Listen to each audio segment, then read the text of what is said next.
This is Austin Gisrael, and as you can see, I'm at the Home Run Baker Park here in Trappe, Maryland for the 7th episode of Off the Beaten Basepaths. Trappe is a small farming community on Maryland's eastern shore.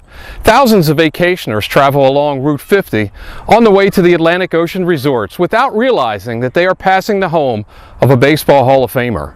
Frank Home Run Baker was born here in 1886 on a nearby farm that had been in the Baker family for 6 generations.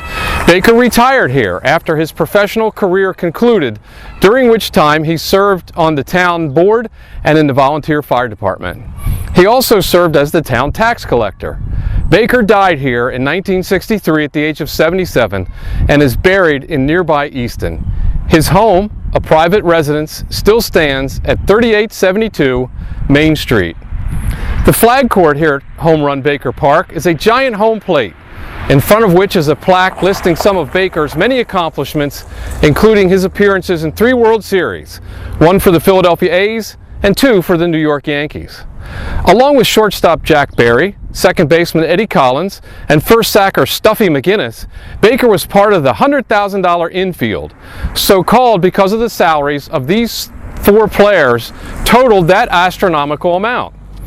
This foursome played together from 1909 through 1914, and historian Bill James has rated that 1914 edition as the greatest infield of all time. It is interesting to note that 100 years later, infielder Miguel Cabrera of the Detroit Tigers will make $49,423 per at-bat. Times have changed a bit since Frank Baker left the family farm in Trappe to play professional baseball.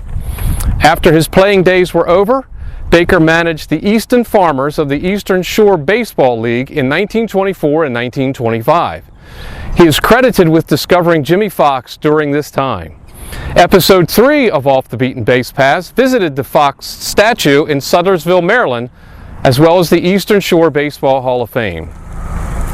Trappe is literally only yards off Route 50, the ocean gateway that carries thousands of Baltimoreans and Washingtonians every weekend to vacation destinations. Yet its quiet streets harken all the way back to the days of Frank Home Run Baker and the simplicity of 100 years ago. If you're a baseball fan, do yourself a favor and take a respite from that busy highway. Get out of the car and walk the shady streets of a town that a Hall of Famer made his lifelong home.